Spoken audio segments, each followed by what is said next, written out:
मीरपुर नाम के शहर में तेजस अपनी पत्नी नीरू के साथ रहता था। पति पत्नी दोनों ही नौकरी करते थे। एक दिन तेजस गांव अपनी माँ के पास फोन करता है। हेलो, प्रणाम माँ। जीते रहो माँ, तुम दादी बनने वाली हो। अरे वाह, ठीक है बेटा, मैं कल ही आती हूँ। जब माँ जी शहर पहुंची तो बेटी बहू ने बहुत अच्छे से स्वागत किया। लीजिए माँ जी चाय। अरे गर्मा गर्म पकौड़े ले आओ माँ के लिए। नीरू रसोई में गई और 2 मिनट में ही पकौड़े ले आई। जी ये लीजिए। बहू जादू से बनाए हैं क्या? अभी तो रसोई में गई थी। यम्मी। माँ जी शीला रसोई में पकौड़े तल रही है, मैं बस लेकर आई। हे भगवान, मेरा धर्म भ्रष्ट कर दिया तूने। तो गंगा जल से शुद्धिकरण करना होगा। दूसरे दिन, माँ जी मैंने नाश्ता बना दिया है, ऑफिस जा रही हूँ। पर अभी तो घर का सारा काम पड़ा है। शीला आती ही होगी, झाड़ू पोछा बर्तन कपड़े वो सब कर लेगी। हमारे जमाने में घर का सारा काम हम ही करते थे। जी माँ जी आप बहुत होशियार हैं, मैं घर ऑफिस दोनों नहीं संभाल पाती। तो जरूरत क्या है घर से बाहर जाकर चाकरी करने की? वैसे भी घर का काम खुद करने से घर में बरकत आती है, समझी?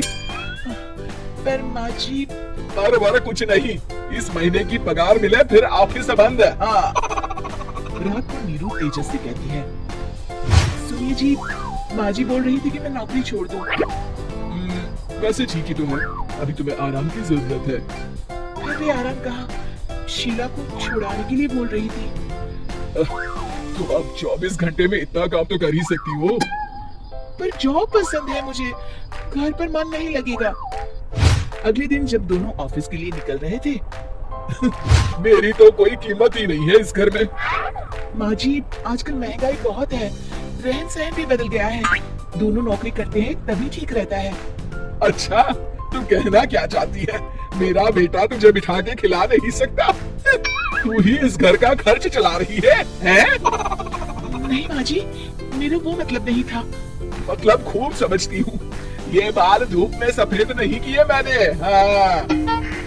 अब तो ये रोज का काम हो गया था। तेजस भी रोज की चिक से परेशान हो गया था।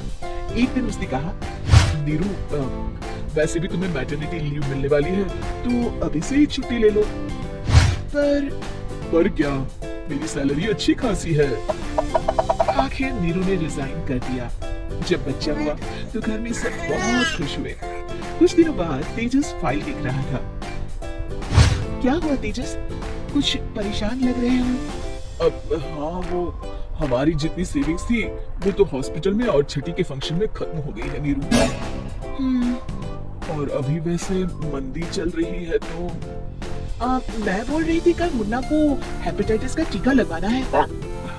नीरू क्या पोस्टपोन नहीं कर सकते? नहीं जी बिल्कुल नहीं। अब तेजस को समझ में आ रहा था कि उससे गलती हुई है। पैसों की कमी का असर घर के माहौल पर भी पड़ रहा था। अगले दिन, बेटा मेरा चश्मा और ये दवाइयाँ ले आना, पर्चा देते हुए माँ जी ने कहा। जी। तेजस मुन्ना के लिए दूध का डिब्बा और डायपर भी ले आना, और ये किराने के सामान की लिस्ट है, इसे भी लाना है। तेजस गुस्से में लिस्ट मरोड़ कर फेंकता है और चिल्लाता है, पैसे क्या पेड़ पर रुकते हैं? ये ले आना वो ले आना। अरे पर ये जरूरत का सामान ही है। वो गुस्से में बिना कुछ कहे ऑफिस चला गया। अरे अरे लंच तो ले जाइए। नीरू दौड़ कर डिब्बा पकड़ाती है। एक दिन खाना खाने के बाद, नीरू अब तो मुन्ना कुछ बड़ा हो गया, तो अब तुम वापस ज्वाइन कर लो ना जॉब।